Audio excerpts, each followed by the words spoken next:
Hi friends, దోసపిండితో పొంగనాలు అనేది prepare చేసుకుంటామండి. అప్పటికప్పుడు ఇన్స్టెంట్గా పొంగనాలు ఎలా ప్రిపేర్ చేయాలో చూపించబోతున్నాను. ఒక గ్లాస్ బియ్యానికి హాఫ్ గ్లాస్ అటుకులు అనేది వేసుకుంటున్నాను. ఇక్కడ స్టోర్ బియ్యం తీసుకుంటున్నాను. బాగా వాష్ చేసుకున్న తర్వాత 3 గంటలు నానబెట్టుకోండి.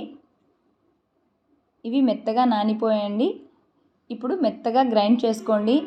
అటుకులు ప్లస్ బియ్యము మెత్తగా నానిన తర్వాత కొంచెం వాటర్ వేసి మెత్తగా గ్రైండ్ చేసుకోండి.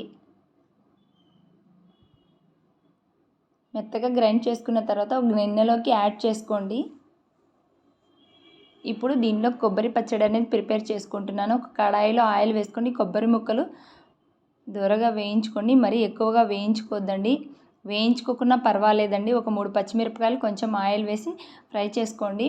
ఇప్పుడు వేయించుకున్న కొబ్బరి ముక్కలు, కొంచెం సాల్టు, పచ్చిమిరపకాయలు, కొంచెం చింతపండు, కొత్తిమీర, కొంచెం వాటర్ వేసి మెత్తగా గ్రైండ్ చేసుకోండి. కొబ్బరి పచ్చడి అనేది రెడీ అయిపోతుంది. దీనికి సింపుల్గా పోపు అనేది వేసుకోండి. గ్రైండ్ చేసిన పిండిలోకి నేను ఇప్పుడు పచ్చిమిరపకాయలు అనేవి యాడ్ చేసుకుంటున్నాను.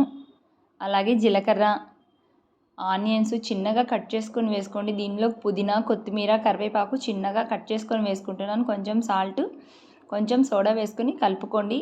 ఇప్పుడు పొంగనాలు అనేది ప్రిపేర్ చేసుకుంటున్నాము. అప్పటికప్పుడు ఇన్స్టెంట్గా పొంగనాలు అనేవి ప్రిపేర్ చేసుకోండి. కొంచెం ఆయిల్ వేసి పొంగనాలని వేసుకోండి. పెనం వేడెక్కిన తర్వాత చాలా టేస్ట్గా ఉంటాయండి, క్రిస్పీగా కూడా ఉంటాయి. అప్పటికప్పుడు పిల్లలు అడిగినప్పుడు ఇలా అనేది ప్రిపేర్ చేసుకోండి. మీరు కూడా సాఫ్ట్గా కూడా ఉంటాయండి. పొంగనాలు చాలా టేస్ట్గా ఉంటాయి. ఈవినింగ్ స్నాక్ కూడా ప్రిపేర్ చేసుకోవచ్చండి మనము. మీరు ఇలా ఒకసారి ట్రై చేయండి. మంచి రెసిపీ అండి ఇది. మీరు ఒకసారి ట్రై చేసి కామెంట్ బాక్స్లో మీ అభిప్రాయాన్ని నాకు చెప్పండి. దీనిలో కొబ్బరి పచ్చడి కానీ, శనగ్గింజల పచ్చడి కానీ మంచి కాంబినేషన్ అండి. ఈ వీడియో నచ్చినట్లయితే లైక్ చేయండి, షేర్ చేయండి,